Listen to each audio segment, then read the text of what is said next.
Break के बाद आप सभी का स्वागत है। रुक करेंगे बिहार की कुछ खास खबरों पर। खबर बिहार के भागलपुर से है, जहां राष्ट्रीय जनता दल ने भागलपुर के स्थानीय होटल में एक प्रेस वार्ता का आयोजन किया। इस प्रेस वार्ता में पूर्व मंत्री जयप्रकाश नारायण यादव ने मीडिया से बातचीत की। उन्होंने कहा है कि इस देश की लोकतांत्रिक व संवैधानिक व्यवस्था को भाजपा पूरी तरह से बर्बाद कर रही है। इसके खिलाफ महागठबंधन की सातों पार्टियां मिलकर पूरे सूबे में रैली निकालकर भारतीय जनता पार्टी को व केंद्र सरकार को मुंह तोड़ जवाब देंगी।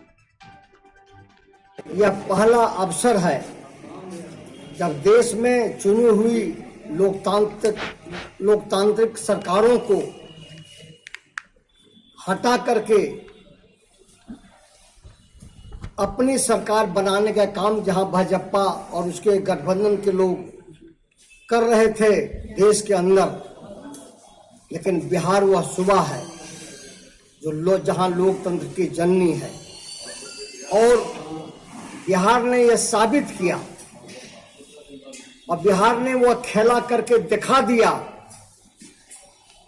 कि देश के अन्य कोनों में कई साजिशें हो सकती है और लोकतांत्रिक चुनी हुई सरकारों को पलट करके जो है सत्ता में भाजपा आ सकती है।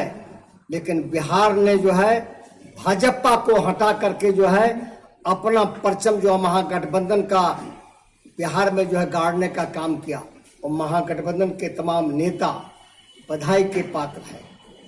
जो सबसे मुख्य बातें हैं वो है जो लोकतांत्रिक व्यवस्था इस देश में और संवैधानिक व्यवस्था जो पूरी तरह से ये भाजपा के द्वारा चौपट करने की साजिश की जा रही है, इस देश को तोड़ने का प्रयास किया जा रहा है, उसको लेकर यह रैली का आयोजन किया गया है। जो हमारा सातों पार्टियां हैं महागठबंधन की, उसके सारे लीडर उसमें शिरकत लेने का काम करेंगे और पूरी विस्तार से इस बात को बताने का प्रयास किया जाएगा कि जो इस देश में जो हमारा लोकतांत्रिक व्यवस्था पूरी तरह से चरमरा दिया है इन लोगों ने, जो संवैधानिक व्यवस्था है उसको पूरी तरह से चौपट कर देने का प्रयास किया जा रहा है। जो बेरोजगारी, जो महंगाई जो चरम सीमा पर है, लेकिन इसके बावजूद भी हमारे सामाजिक संगठन को,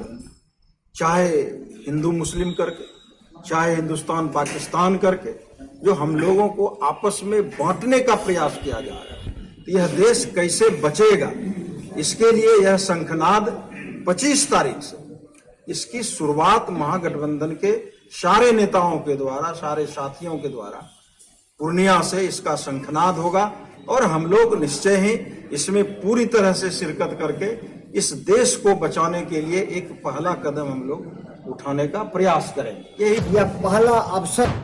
खबर झारखंड के बोकारो से है, जो क्रांतिकारी इस्पात मजदूर संघ के 12वें एक दिवसीय द्विवार्षिक महासम्मेलन का आयोजन किया गया है। इस महासम्मेलन में राष्ट्रीय नेताओं के साथ साथ संघ के महामंत्री सह सदस्य एनजेसीएस राजेंद्र सिंह ने भारत सरकार, राज्य सरकार एवं सेल प्रबंधन द्वारा बनाई गई मजदूर विरोधी नीतियों के खिलाफ जमकर हमला बोला। महासम्मेलन में सेल के माइंस, दुर्गापुर, बर्नपुर एवं बोकारो इस्पात संयंत्र के विभिन्न विभागों से आए हुए हजारों मजदूरों एवं ठेका मजदूरों ने भाग लिया। इस कार्यक्रम में सर्वसम्मति से 30 सूत्रीय प्रस्ताव को पारित करते हुए आगे की रणनीति पर भी चर्चा की गई।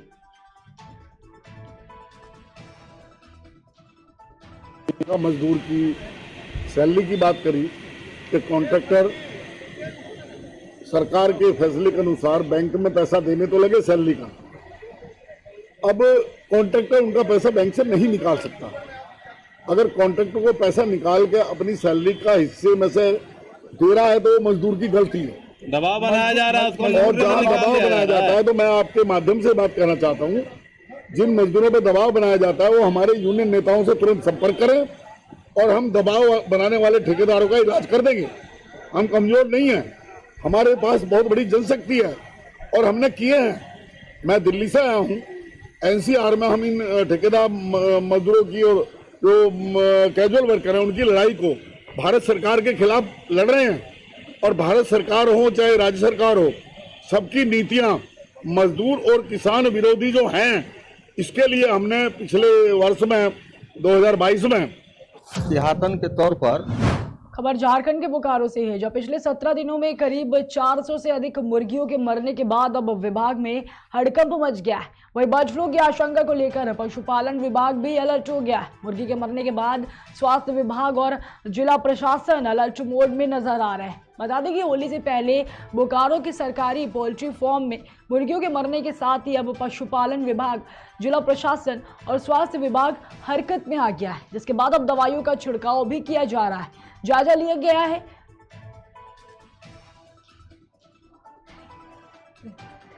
एहतियातन के तौर पर मुर्गी घर के चारों तरफ छिड़काव किया जा रहा है। बायो बूस्टर, फिर सोडियम हाइपोक्लोराइट से, और ये आपका बहुत सा ऐसे मेडिसिन है जिसे हम लोग छिड़काव कर रहे हैं अगल बगल भी घर के और पूरे परिक्षेत्र में, ताकि किसी तरह के वायरस हो चाहे बैक्टीरिया हो उसको मारा जा सके। और मुर्गी में जो भी डॉक्टर द्वारा दवा बताया जा रहा है वो सब हम लोग टाइम पर टू टाइम दे रहे हैं। एक ही दिन में हुआ है कि अलग अलग? नहीं, अलग अलग डेट में हो रहा है। कितने दिन में हुआ है? 400 का करीब 17-18 रोज में 400 हो गया जी। लगातार? हाँ, लगातार कुछ टीम भी आए थे। LRS से टीम भी, डॉक्टर का भी टीम आ रहा है, सभी देख रहे हैं। और जांच के लिए यहाँ से हम लोग कलकत्ता भी भेजे हैं सैंपल, फिर जांच के लिए वेटनरी कॉलेज प्लस LRS, वहाँ भी LRS से टीम भी आए थे और हम लोग जांच के लिए भेजे भी हैं। और जो भी हो रहा है उसका पूरा ध्यान रखा जा रहा है। तो ये बर्ड फ्लू है क्या?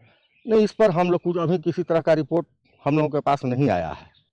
नहीं, हम नहीं कुछ मान सकते हैं ना। हम चूंकि उसके पदाधिकारी भी दूसरे हैं, हम जिला पशुपालन पदाधिकारी होने का नाते आपको बता रहे हैं कि वो टेस्ट में जो भी रिपोर्ट आएगा, अभी तो जो हमने जो जानकारी प्राप्त किया है, जो पूछा गया वहाँ से, तो वहाँ पे जो पोस्टमार्टम रिपोर्ट का एक फर्स्ट जो आया है रिपोर्ट, उसमें पास्टुरिल्ला का है, जिसको फॉल कॉलरा भी लोग बोलते हैं। वो रिपोर्ट में कुछ भी हो सकता है, रिपोर्ट कंफर्म होके आएगा तो उसके हिसाब से। और हम इतिहास के तौर पे जैसे हमको पता चला कि मुर्गियां मरना शुरू हो गई, तो हम लोगों ने यहाँ इस जिले में हम लोगों ने टीम का गठन भी कर दिया है। जैसे ही हमको उच्चाधिकारी से जो निर्देश प्राप्त होगा उस हिसाब से हम लोग RRT team, QRT team, even culling team हम लोग नोटिफाइड कर भी दिए। तो इसको बर्ड फ्लू माना जाएगा? नहीं, ये मैं नहीं बोल सकता हूँ। इसको जब तक लैब से 100% रिपोर्ट नहीं आता है, हम लोग उसको बर्ड फ्लू नहीं बोल सकते हैं। आधिकारिक तौर पे तो आप नहीं बोल सकते। एहतियातन के तौर पर खबर बिहार के समस्तीपुर से है, जो अपराधियों में पुलिस प्रशासन का कोई खौफ नजर नहीं आ रहा है। आपको बता दें कि सिंघिया बुजुर्ग दक्षिण पंचायत के पूर्व मुखिया सुरेंद्र प्रसाद सिंह एवं उनके सहयोगी सत्यनारायण महतो पर पहले से घात लगाए हुए अज्ञात अपराधियों ने अंधाधुंध फायरिंग कर दी और अपराधी मौके से फरार हो गए। गोली की आवाज सुनकर जुटे ग्रामीणों ने आनंद फानन में दोनों को विभूतिपुर CHC पहुंचाया है, जहां से चिकित्सकों ने प्राथमिक उपचार के बाद समस्तीपुर सदर रेफर कर दिया। वह इलाज के दौरान दोनों लोगों की मौत हो गई। मौत से गुस्साए ग्रामीणों ने सिंघिया घाट को जाम कर दिया। पूरा मामला जिला समस्तीपुर के विभूतिपुर थाना क्षेत्र का बताया जा रहा है।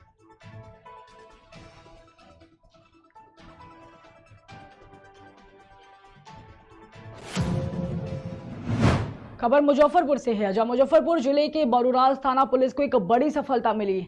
आपको बता दें कि पुलिस ने लूटपाट की घटना को अंजाम देने वाले 4 शातिर अभियुक्तों को गुप्त सूचना के आधार पर गिरफ्तार कर लिया। इसके साथ ही चारों अभियुक्त लूटपाट की घटना की साजिश बना रहे थे। गिरफ्तार अभियुक्तों के पास से 3 बाइक, 2 देशी कट्टा, पिस्टल, 5 जिंदा कारतूस आदि सामान को भी बरामद किया गया है।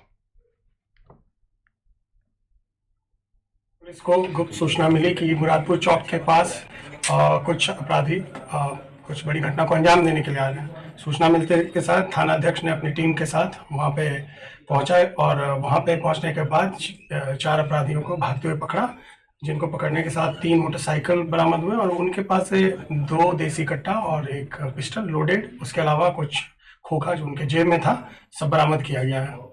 क्या योजना थी इन लोगों को? इन लोगों के द्वारा योजना लूटपाट करने की ही थी, बट कहाँ करना था ये अभी पता नहीं चल पाया। लेकिन ये है कि ये योजना में थे कि कहीं लूटपाट करेंगे और उस योजना को विफल करने में पुलिस सफल रही। पहले तो सर कोई इतिहास नहीं, अभी तक इतिहास खंगाला गया अभी तक तो कुछ नहीं मिला है, लेकिन पुलिस उस पर काम कर रही है। ये लड़के जो हैं ये बरराज थाना क्षेत्र के ही थे। रिकवर में क्या क्या है? रिकवर में 3 मोटरसाइकिल है, 2 देसी कट्टा है, पिस्टल है, 5 कारतूस है और जिंदा कारतूस है और 3 खोखा है। खोखा का इस्तेमाल किया गया था क्या? अभी तक तो कोई ऐसा फायरिंग का न्यूज नहीं मिला, लेकिन ये काफी संभावना है कि कहीं और किसी और क्षेत्र में इन्होंने कुछ ऐसा किया होगा। लोकल का या अंतर जिला गिरोह है? नहीं, ये सब लोकल लड़के हैं और इनके गिरोह में अगर कोई और है तो उसकी भी हम लोग छानबीन कर रहे हैं ताकि आगे भी ऐसा कोई भी घटना होने से पहले उसे विफल कर दिया। मेरा नाम नूर आलम। वही खबर मुजफ्फरपुर से है, जो भारतीय सेना में भर्ती उत्तर बिहार के अग्निवीरों का सेना भर्ती कार्यालय के प्रांगण में विदाई समारोह का आयोजन किया गया। इस मौके पर उत्तर बिहार के 8 जिलों के प्रथम बैच के चयनित अग्निवीरों को दक्षिण भारत के ट्रेनिंग सेंटर के लिए रवाना किया गया। इस विदाई समारोह में कर्नल बॉबी जसरोटिया, सेना मेजर निर्देशक सेना भर्ती कार्यालय ने इन अग्निवीरों को जीवन में आगे बढ़ने की सलाह दी। इसके साथ इस समारोह में सेना भर्ती निदेशक ने कहा कि आगामी भर्ती की रजिस्ट्रेशन शुरू हो गई और इसके लिए इच्छुक जवान अपने आप को ऑनलाइन रजिस्ट्रेशन करा सकते हैं। इसके साथ ही साथ उन्होंने बताया कि अब से ऑनलाइन एग्जाम शारीरिक और मेडिकल टेस्ट से पहले होगा। मेरा नाम नूर आलम अंसारी है। मैं जिला सीतामढ़ी का पहला अग्निवीर हूं और मुझे बहुत खुशी है कि मैं अग्निवीर में चयनित हुआ हूं और मैं सब बच्चों से आग्रह करना चाहूँगा कि वो आए, इसमें भाग ले और देश महात्मा की सेवा करें। आप इस प्रक्रिया में कोई किसी तरह के दलालों से भी परेशानी हुई या कोई दिक्कत हुई? कोई दिक्कत नहीं सर, मैं किसी दलाल के फेरे में नहीं आया। नहीं, मैं सबसे कहना चाहूँगा किसी दलाल के फेरे में ना आए। सब KRO मुजफ्फरपुर की यहाँ जो व्यवस्था लगी वो कैसी लगी? बहुत अच्छी, सब बेस्ट। मेरा नाम नूर आलम अंसारी।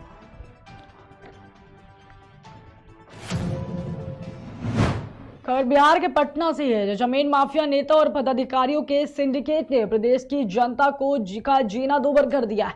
इसका नतीजा आए दिन हिंसा और अपराध के रूप में उभरकर सामने आ रहा है। आपको बता दें कि माफिया नेता पदाधिकारियों का सिंडिकेट सत्ता के पावर का गलत इस्तेमाल कर आम जनता को शिकार बनाया जा रहा है। ऐसा ही मामला एक पटना से आया है, जहां माफिया उमेश यादव एवं उनके सहयोगियों द्वारा सरेआम गोली चलाकर 3 लोगों को घायल कर दिया गया, जिसमें 2 लोगों की मौके पर ही मौत हो गई। इस घटना के बाद जाप सुप्रीमो पप्पू यादव ने मृतक के परिजनों से मुलाकात की और राज्य सरकार पर जमकर हमला भी बोला। सब लोग लगे हुए हैं 2024 के चुनाव में, सत्ता भी विपक्ष। इन लोगों को गाली गलौज से फुर्सत किसी को नहीं है। सुधाकर सिंह हो या नेता हो या नेतागिरी, सब लोग राजनीतिक विरासत के लिए और 24-25 के लिए भाड़ में जाए पब्लिक, भाड़ में जाए बिहार और बिहारी। ये नेता लोग एक दूसरे को गाली गलौज करते रहेंगे। बेटी रोटी नारी खोखी की लड़ाई जो गांव में महिलाओं के बीच कभी होती थी, अब ये नेताओं के बीच हो रही है। नेताओं को कोई मतलब इस बिहार के किसी चीजों से नहीं है, ना विपक्ष को ना सत्ता पक्ष को। यहाँ आएंगे हैं विपक्ष, यहाँ उसका वोटर नहीं है, नहीं आएगा। अब देख लीजिए विपक्ष कहाँ जाती है। छपरा में एक पक्ष में गए, दूसरे पक्ष में नहीं गए। छपरा में एक पक्ष को 2-2 लाख रुपए आम दिए, दूसरे पक्ष के जब घर जला दिए तो वहां भी मदद की। विपक्ष कहाँ जाती है? कोई घटना में आप सिन्हा जी यहाँ क्यों नहीं गए? यहाँ जो अभी बेगूसराय में देह में सटा मुसहर जाति की उसकी 2 गोली मार दिया, वहाँ क्यों नहीं गए? माझी जी, अब किसका बेटा सीएम लड़ेगा? लॉ एंड ऑर्डर की स्थिति अब कमजोर हो गई है, सरकार कोई ध्यान नहीं दे रही है, लगातार बड़ी घटनाएं हो रही हैं, चाहे छपरा की बात कर लें, चाहे पटना की बात कर लें, चाहे आसपास के इलाकों की बात कर लें।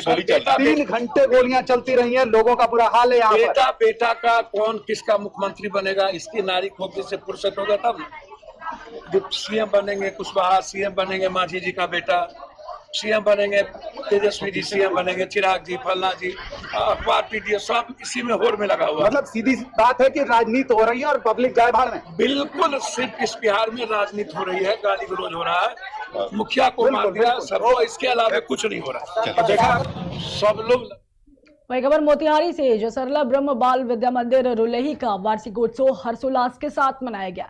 इस कार्यक्रम की शुरुआत स्वागत गान एवं सरस्वती वंदना के साथ हुई। कार्यक्रम का संचालन विद्यालय के शिक्षक आकाश कुमार एवं कक्षा 9 के छात्र सचिन कुमार ने किया। इस कार्यक्रम में कई छात्र छात्राओं ने बढ़ चढ़कर अपने हुनर का जलवा दिखाकर खूब तालियां बटोरी।